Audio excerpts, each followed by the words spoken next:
अपने हाथों में होती है खुद अपनी तकदीर, चाहे मधुर संगीत रचो या रच दो उसमें पीर। दोस्तों, किस्मत के हाथ में बहुत कुछ नहीं होता।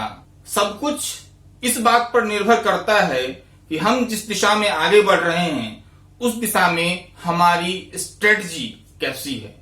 हम शुरू से प्लानिंग करके चल रहे हैं या नहीं, या हमारे दिमाग में वो चीजें हैं या नहीं जिस दिशा में हम बढ़ रहे हैं। सिर्फ हार्डवर्क करने से काम नहीं होता। हार्डवर्क की बात करें तो सबसे ज्यादा हार्डवर्क तो रिक्शा चलाने वाला करता है। तो रिक्शा चलाने वाला उसको तो सबसे ऊंचे वाले पोस्ट पे पहुंच जाना चाहिए, सबसे ऊंचाई पे पहुंच जाना चाहिए।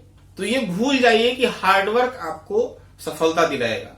सफलता के लिए स्मार्ट वर्क जरूरी है, और स्मार्ट वर्क के अंतर्गत अभी सीबीएसई ने हर विषय में 30% का सिलेबस कम किया है।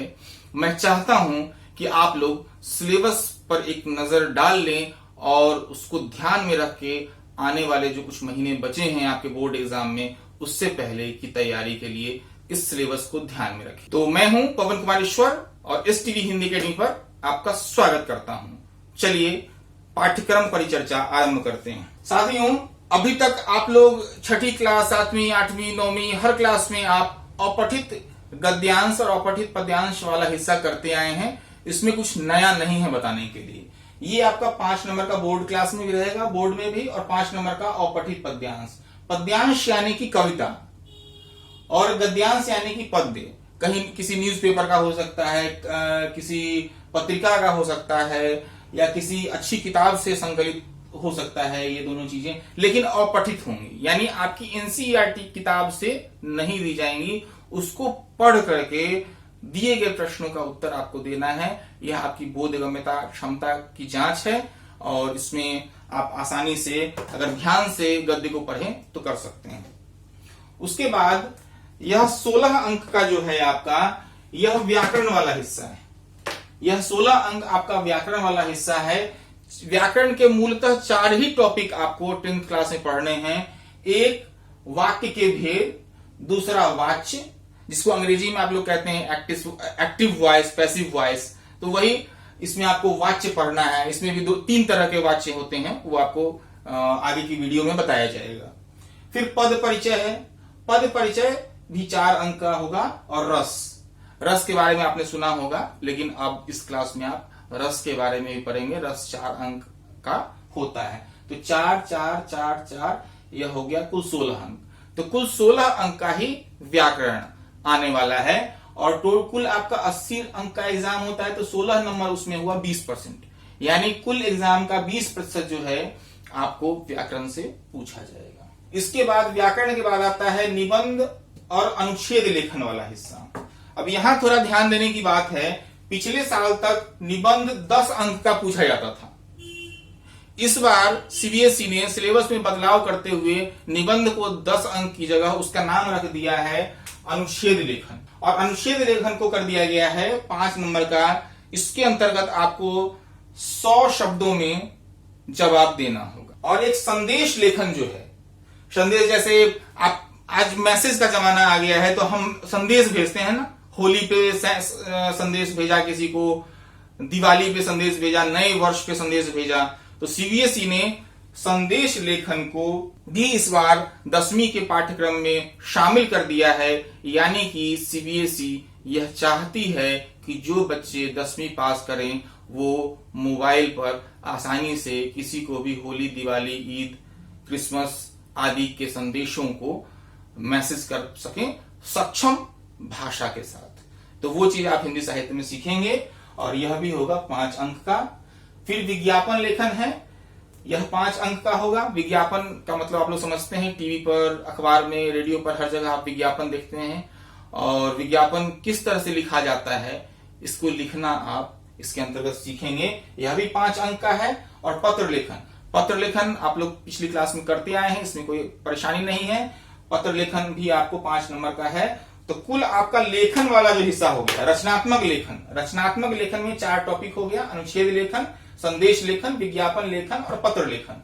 तो ये कुल 20 अंक का हो गया, यानी 80 में 20 अगर हो गया तो ये 25% हिस्सा जो है आपका वह 25% हिस्सा जो है आपके रचनात्मक लेखन से है। यानी अगर आप अच्छा लिखते हैं तो 25% अंक आप वैसे ही प्राप्त कर लेंगे।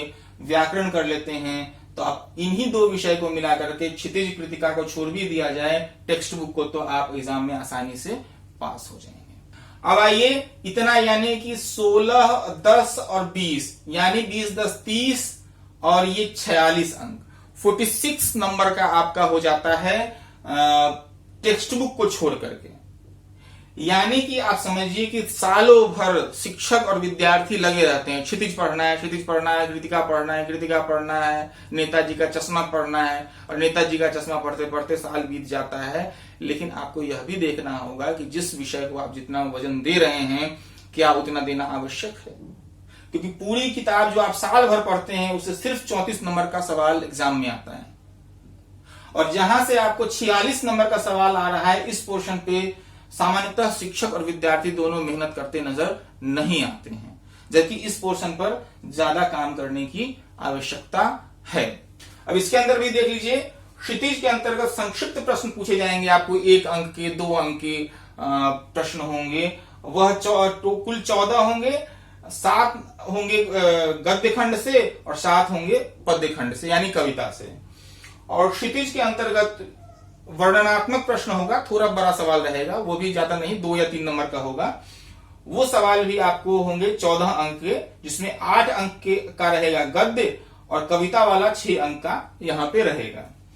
और कृतिका, जो आपकी एक किताब है कृतिका, उसमें 5 चैप्टर है, जिसमें से 2 चैप्टर छोड़ देना है, बाकी 3 चैप्टर से आपको 6 अंक के सवाल आएंगे और 2 सवाल पूछे जाएंगे बोर्ड एग्जाम में 3 और 3 अंक के।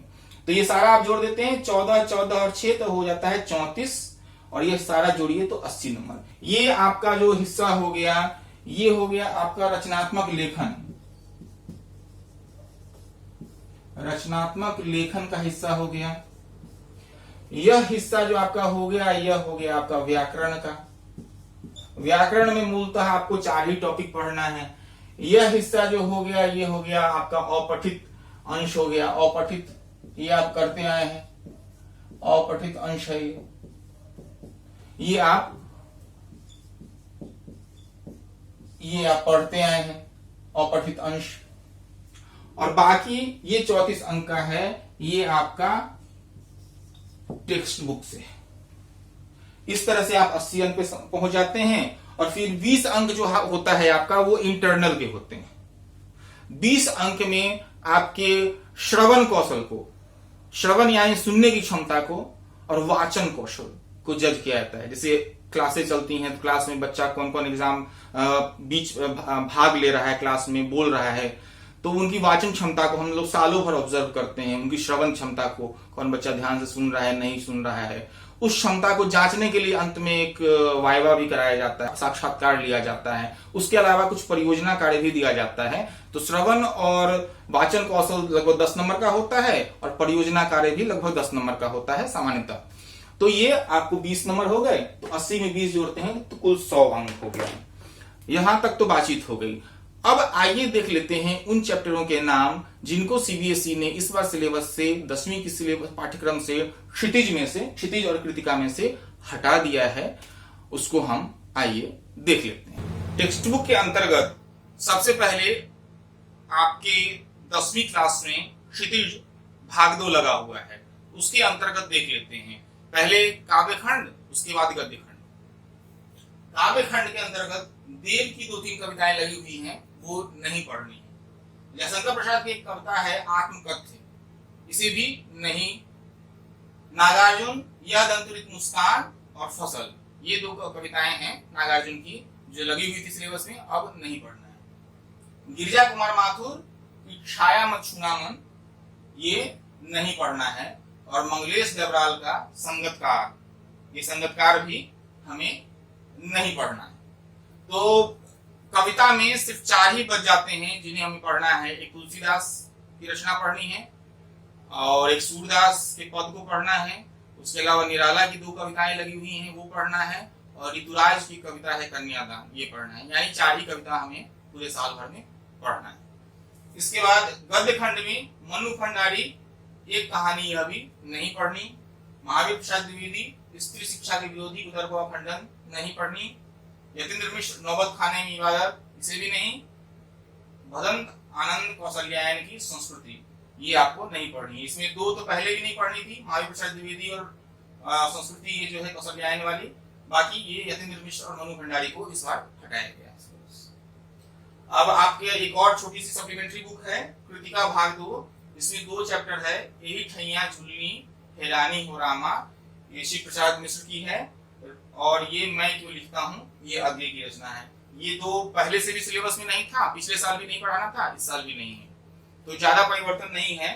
बस आपका ये जो हटाया गया है वो ये हटाया गया, ये हटाया गया, ये हटाया गया, ये और देव और जयशंकर प्रसाद पिछली बार भी हटा हुआ था। तो कुल मिलाकर के 1 2 3 4 5 चैप्टर जो है आपका हटाया गया है। और निबंध में जो 10 नंबर का था उसको 5 नंबर का किया गया है, और उसमें संदेश लेखन जो है, मैसेज लेखन, एसएमएस लेखन, इस बार आपको शिक्षक जो है हिंदी के शिक्षक एसएमएस लिखना भी अच्छे तरीके से सिखाएंगे। तो ये ऐड हुआ है। कुल मिलाकर यही आपका सिलेबस का प्रारूप है, और ये कुल इससे जो आपका जो क्षितिज और कृतिका है उससे 34 नंबर का सवाल आने वाला है। इनको छोड़ करके हमें पढ़ना है। जब हम एग्जाम की रणनीति बनाते हैं तो हमारे लिए आवश्यक हो जाता है कि क्या पढ़ना है, वह तो महत्वपूर्ण है ही, लेकिन उससे ज्यादा महत्वपूर्ण यह हो जाता है कि क्या छोड़ना है। जिस बच्चे के अंदर, जिस विद्यार्थी के अंदर यह सेंस डेवलप हो जाएगा, वो हार्ड वर्क नहीं करेगा, वो स्मार्ट वर्क करेगा, और स्मार्ट वर्क रिजल्ट देता ही है। तो सभी बच्चों को जो 10th क्लास में हैं उनको शुभकामनाएं। सिलेबस को ध्यान में रखिए, आगे की पढ़ाई करिए। अगर आप इस चैनल पर नए हैं तो इस चैनल को सब्सक्राइब कर लीजिए, पुराने हैं तो लाइक करिए, कमेंट करिए और शेयर जरूर करिए। मिलते हैं अगले वीडियो में, तब तक के लिए नमस्कार।